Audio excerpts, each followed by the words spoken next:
وہ ایک ڈاکٹر تھے۔ اکثر ایسا ہوتا کہ وہ نسخے پر ڈسپنسر کے لیے لکھتے کہ اس مریض سے پیسے نہیں لینے، اور جب کبھی مریض پوچھتا کہ ڈاکٹر صاحب آپ نے پیسے کیوں نہیں لیے، تو وہ کہتے کہ مجھے شرم آتی ہے کہ جس کا نام صدیق ہو، عمر ہو، عثمان ہو، علی ہو یا ختیجہ، عائشہ اور فاطمہ ہو، میں اس سے پیسے لوں۔ ساری عمر انہوں نے خلفائے راشدین، امہات المومنین اور بنات رسول صلی اللہ علیہ وآلہ وسلم کے ہم نام لوگوں سے پیسے نہ لیے۔ یہ ان کی محبت اور ادب کا عجیب انداز تھا۔ امام احمد بن حنبل نہر پر وضو فرما رہے تھے کہ ان کا شاگرد بھی وضو کرنے آن پہنچا، لیکن فوراً ہی اٹھ کھڑا ہوا اور امام صاحب سے آگے جا کر بیٹھ گیا۔ پوچھنے پر کہا کہ دل میں خیال آیا کہ میری طرف سے پانی بہہ کر آپ کی طرف آ رہا ہے، مجھے شرم آئی کہ استاد میرے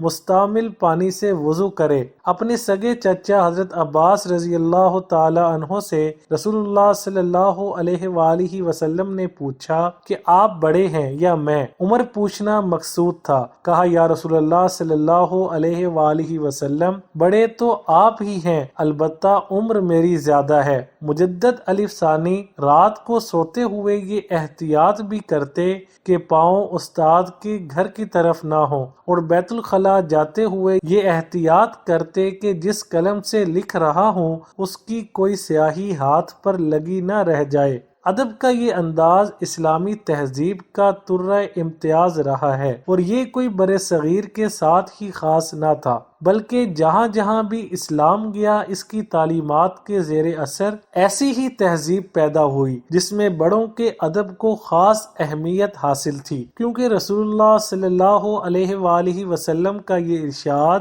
سب کو یاد تھا کہ جو بڑوں کا ادب نہیں کرتا اور چھوٹوں پر پیار نہیں کرتا وہ ہم میں سے نہیں۔ ابھی زیادہ زمانہ نہیں گزرا کہ لوگ ماں باپ کے برابر بیٹھنا، ان کے آگے چلنا اور ان سے اونچا بولنا برا سمجھتے تھے، اور ان کے حکم پر عمل کرنا اپنے لیے فخر جانتے تھے۔ اس کے صدقے اللہ انہیں نوازتا بھی تھا۔ اسلامی معاشروں میں یہ بات مشہور تھی کہ جو یہ چاہتا ہے کہ اللہ اس کے رزق میں اضافہ کرے وہ والدین کے ادب کا حق ادا کرے، اور جو یہ چاہتا ہے کہ اللہ اس کے علم میں اضافہ کرے وہ استاد کا ادب کرے۔ ایک دوست کہتے ہیں کہ میں نے بڑی مشقت سے پیسہ اکٹھا کر کے پلاٹ لیا، تو والد صاحب نے کہا کہ بیٹا تمہارا فلاں بھائی کمزور ہے، یہ پلاٹ اگر تم اسے دے دو تو میں تمہیں دعائیں دوں گا۔ حالانکہ وہ بھائی والدین کا نافرمان تھا۔ اس دوست کا کہنا ہے کہ عقل نے تو بڑا سمجھایا کہ یہ کام کرنا حماقت ہے، مگر میں نے عقل سے کہا۔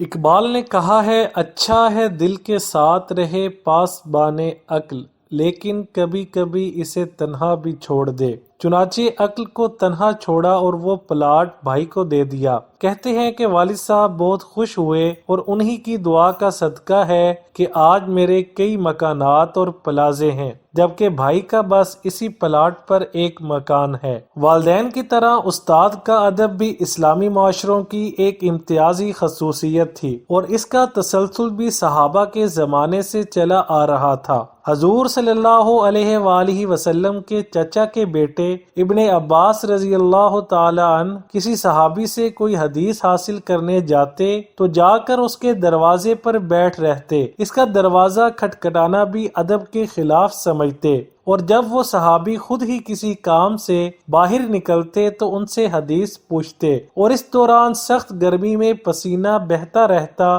لو چلتی رہتی، اور یہ برداشت کرتے رہتے۔ وہ صحابی شرمندہ ہوتے اور کہتے کہ آپ تو رسول اللہ صلی اللہ علیہ وآلہ وسلم کے چچا کے بیٹے ہیں، آپ نے مجھے بلا لیا ہوتا۔ تو یہ کہتے کہ میں شاگرد بن کر آیا ہوں، آپ کا یہ حق تھا کہ میں آپ کا ادب کروں اور اپنے کام کے لیے آپ کو تنگ نہ کروں۔ کتنی ہی مدت ہمارے نظام تعلیم میں یہ رواج رہا، بلکہ اسلامی مدارس میں آج بھی ہے کہ ہر مضمون کے استاد کا ایک کمرہ ہوتا، وہ وہیں بیٹھتا اور شاگرد خود چل کر وہاں پڑھنے آتے، جبکہ اب شاگرد کلاسوں میں بیٹھے رہتے ہیں اور استاد سارا دن چل چل کر ان کے پاس جاتا ہے۔ مسلمان تہذیبوں میں یہ معاملہ صرف والدین اور استاد تک ہی محدود نہ تھا، بلکہ باقی رشتوں کے معاملے میں بھی ایسی ہی احتیاط کی جاتی تھی۔ وہاں چھوٹا چھوٹا تھا اور بڑا بڑا۔ چھوٹا عمر بڑھنے کے ساتھ بڑا نہیں بن جاتا تھا، بلکہ چھوٹا ہی رہتا تھا۔ ابن عمر رضی اللہ تعالی عنہ جا رہے تھے کہ ایک بدو کو دیکھا، سواری سے اترے، بڑے ادب سے پیش آئے اور اس کو بہت سا ہدیہ دیا۔ کسی نے کہا کہ یہ بدو ہے، تھوڑے پہ بھی راضی ہو جاتا،